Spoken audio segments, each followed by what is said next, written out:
মাগরিবের নামাজ, এশার নামাজ, ফজরের নামাজ আর জুম্মার নামাজ, অর্থাৎ যে সমস্ত নামাজে ইমাম সাহেব সূরা কেরাত জুড়ে পড়েন, যে সমস্ত নামাজে ইমাম সাহেব সূরা কেরাত জুড়ে পড়েন, এই সমস্ত নামাজে যখন ইমাম সাহেব সূরাতুল ফাতিহা পড়ে শেষ করেন তখন মুক্তাদিদের জন্য আমিন বলা সুন্নত। মুক্তাদিদের জন্য আমিন বলা সুন্নত। এই আমিন আসতে বলবো না জুড়ে বলবো?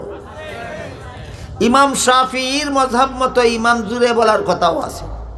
আগেই কইছি বাংলাদেশের মুসলমান শাফি মযহাব মতো আমল করে না হানাফি মযহাব মতো? হানাফি মযহাব মতো আমিন আসতে বলা সুন্নত।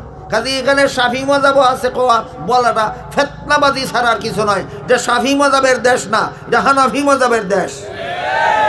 এখানে শাফি মযহাবের দোহাই দিলে চলবে না, এখানে হানাফি মযহাবের কথা বলতে হবে। ওই যে কইছিলাম একদল ফিতনাবাজ আছে, কয় তারাবির নামাজ 8 রাকাত, মনে আছে? এরার দলের নাম কি? লামযহাবী। এই লামযহাবী দলের লোকেরা কয় আমিন আসতে বলা, আমিন জুড়ে বলা হাদিসে আছে। হাদিসে আছে আমিন জুড়ে বলার কথা। আবু হানিফায় কয় আসতে বলার কথা। আমরা আবু হানিফার কথা মানি না, আমরা হাদিস মানি। হেরা কয়, লামযহাবীরা কয় আমরা আবু হানিফার কথা মানি না, আমরা হাদিসে আছে রসুল আমিন জুড়ে বলছেন, আমরা হাদিসে যা আছে তা আমল করি। এবার শুনুন, যে হাদিসে আছে রসুল আমিন জুড়ে বলছেন ওই হাদিসটার আগাগোড়া শোনাই। একজন সাহাবীর নাম ছিল ওয়াইল। কি নাম? ওয়াইল। বাড়ি ছিল ইয়ামান দেশে। বাড়ি ছিল কই? ইয়ামান দেশে। তিনি বলেন, আমি মুসলমান হওয়ার পরে আল্লাহর রসুল আমাকে একাধারে 20 দিন সাথে নিয়ে নামাজ পড়েছেন, যেন রসুলের নামাজ দেখে দেখে আমি নিজের নামাজটা শিখতে পারি। বলেন ওয়াইল নামের সাহাবী মুসলমান হওয়ার পরে রসুল তারে সাথে নিয়ে নামাজ পড়েছেন কতদিন? কেন? রসুলের নামাজ দেখে দেখে যেন আমি নিজের নামাজটা শিখতে পারি।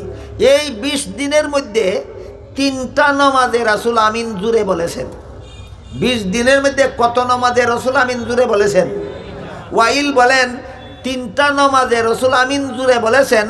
আমার মতো নৌ মুসলিমকে শিক্ষা দেওয়ার জন্য যে ইমাম সূরা ফাতিহা পড়ে শেষ করলে মুক্তাদিদের আমিন বলতে হয়, রসুল যদি 2-3টা নামাজেও আমিন বলতেন না, আমিন বলতে হয় কথাটা আমি শিখতেই পারতাম না। এই 3 নামাজে রসুল আমিন জুড়ে বলেছেন। আমার মতো নৌ মুসলিমকে শিক্ষা দেওয়ার জন্য 3 নামাজ ছাড়া বাকি সবগুলি নামাজেই রাসূল আমিন আসতে বলেছেন। আসতে বলা সুন্নত হওয়ার কারণে। দেখেন একই হাদিস, এই হাদিসই আছে রাসূল আমিন জুড়ে বলেছেন, এই হাদিসই আছে রাসূল আমিন আসতে বলেছেন। বলুন, জুড়ে বলা আসতে বলা নামাজের মধ্যে নবীর আমিন জুড়ে বলা আসতে বলা দুনো কথাই একটা হাদিসে আছে কিনা? জুড়ে বলছিলেন কত নামাজে? কোন কারণে? নৌ মুসলিমকে শিক্ষা দেওয়ার জন্য। আসতে বলেছিলেন কত নামাজে? বাকি সব নামাজে। কেন? আসতে বলা সুন্নত হওয়ার কারণে। এবার বলুন, এই হাদিসের দ্বারা সাব্যস্ত হয় আমিন জুড়ে বলা সুন্নত না আসতে বলা সুন্নত?